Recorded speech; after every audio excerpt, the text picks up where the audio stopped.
नमस्कार.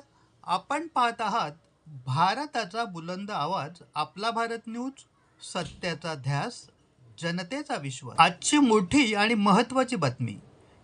केंद्रीय आयुष राज्यमंत्री प्रतापराव जाधव यांनी श्री संत गजानन महाराजांच्या 150व्या प्रकट दिनानिमित्त ₹150चे विशेष स्मृती नाणे आणि स्मृती टपाल तिकीट जारी करण्याची विनंती केली.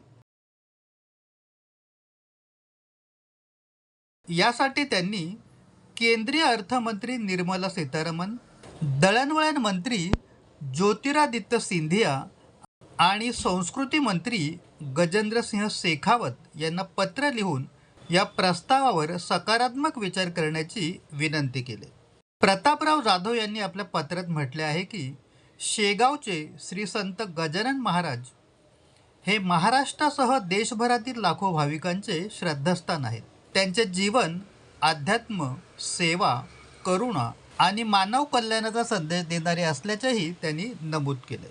तसेच श्री गजानन महाराज संस्थान शेगाव शिक्षण, आरोग्य, ग्रामीण विकास आणि समाजसेवा क्षेत्रात महत्त्वाचे कार्य करत असल्याचेही त्यांनी अधोरेखित केले. 17 फेब्रुवारी 2028 रोजी संत गजानन महाराजांचा 150वा प्रकट दिन देशभरात साजरा केला जाणार आहे. या पार्श्वभूमीवर विशेष स्मृती नाणे आणि टपाल तिकीट जारी करून संतांच्या कार्याला राष्ट्रीय स्तरावर गौरव मिळावा अशी अपेक्षा प्रतापराव जाधव यांनी व्यक्त केली. त्याच विश्वासार्ह बातम्यांसाठी पाहत रहा भारताचा बुलंद आवाज, आपला भारत न्यूज, सत्याचा ध्यास, जनतेचा विश्वास. धन्यवाद.